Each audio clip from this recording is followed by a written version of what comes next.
Shalom, berjumpa kembali dengan channel Klavo Sukacita.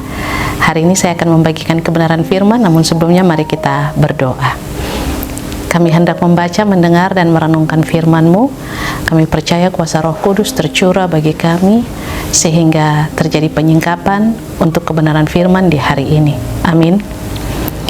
Pembacaan firman terbaca dari Injil Markus pasal 14 ayat 67 dan ayatnya yang ke-68 dengan perikop Petrus menyangkali Yesus. Dan ketika perempuan itu melihat Petrus sedang berdiam, ia menatap mukanya dan berkata, "Engkau juga selalu bersama-sama dengan Yesus orang Nazaret itu." Tetapi ia menyangkalnya dan berkata, "Aku tidak tahu dan tidak mengerti apa yang engkau maksud." Lalu ia pergi ke serambi muka dan berkokoklah ayam. Demikian firman Tuhan. Dikatakan berbahagia adalah setiap kita yang sudah membaca, mendengar, merenungkan, serta melakukan firman di dalam kehidupan setiap hari. Melalui pembacaan firman di hari ini, Markus pasal 14 ayat 67 dan 68, saya memberikan tema penyangkalan Petrus. Penyangkalan Petrus. Pemirsa channel Klavo Sukacita yang diberkati Tuhan, ketika kita berada dalam keadaan yang takut, gugup, khawatir, dan tidak tahu harus berbuat apa, seringkali sifat untuk mempertahankan diri kita keluar dengan tiba-tiba.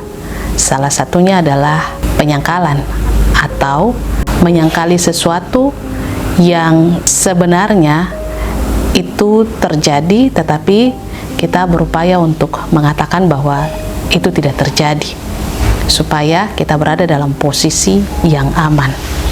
Hal ini juga terjadi pada Petrus. Keinginannya untuk mengetahui apa yang terjadi dengan Yesus setelah Yesus ditangkap, keinginannya untuk selalu dekat dengan Yesus dan memastikan bahwa kondisi yang Yesus sementara ini hadapi, dia harapkan itu adalah kondisi yang bisa membuat Yesus terbebas dari persoalan dan masalah, tetapi justru berujung pada sebuah penyangkalan. Keadaan di mana dia diketahui bersama-sama dengan Yesus membuat Petrus harus mengatakan bahwa dia tidak mengenal Yesus.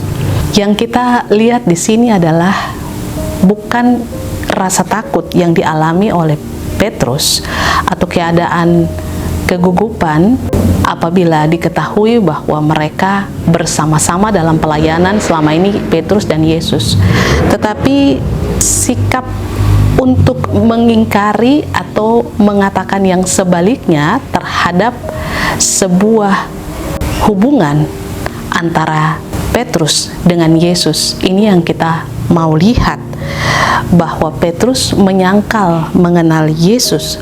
Petrus menyangkal bahwa dia tahu Yesus. Petrus menyangkal bahwa dia bersama-sama dengan Yesus. Walaupun ada keadaan yang membuat dia harus mengatakan demikian atau mengambil sikap yang demikian. Tetapi pada akhirnya Petrus selanjutnya menyadari apa yang menjadi keputusannya untuk menyangkali, tidak mengenal ataupun tidak mengetahui Yesus. Dari peristiwa ini mengajarkan kepada kita bahwa ketika kita berada dalam situasi-situasi tertentu, kita berada dalam keadaan-keadaan tertentu, seringkali kita mengambil sebuah keputusan bahwa kita mau ada dalam posisi yang aman. Kita mencari aman, kita berupaya supaya kita tidak terkena masalah, tidak terlibat dalam sebuah masalah, maka kita kemudian mengambil sikap keputusan untuk memilih berkata tidak mengenal atau menyangkal daripada harus berurusan dengan persoalan. Nah, hari-hari ini kita diingatkan supaya kehidupan kita bersama dengan Tuhan dalam sebuah hubungan dengan Dia, kita harus berjalan dalam sebuah kesungguhan. Dengan demikian, tidak ada ketakutan yang membuat kita harus mengakui Dia di hadapan setiap orang.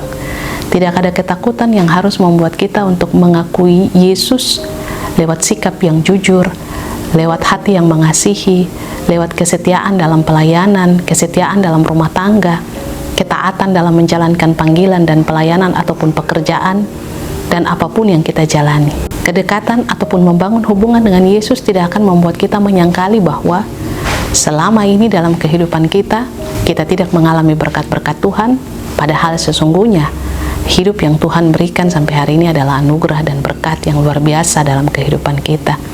Karena itu, jangan kita menganggap bahwa menyangkal seperti Petrus saja, lalu itu sebuah sikap yang wah luar biasa, Petrus kok tega dan seterusnya. Tetapi bahwa ada penyangkalan-penyangkalan juga yang kita lakukan dalam hidup kita.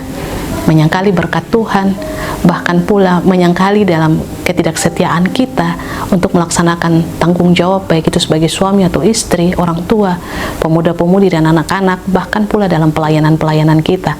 Karena itu, dengan membangun hidup dengan sungguh kepada Tuhan akan menolong kita supaya kita tahu untuk bisa menjalani kehidupan kita dalam sebuah kesetiaan dan ketaatan, sehingga penyangkalan itu tidak terjadi dalam kehidupan kita.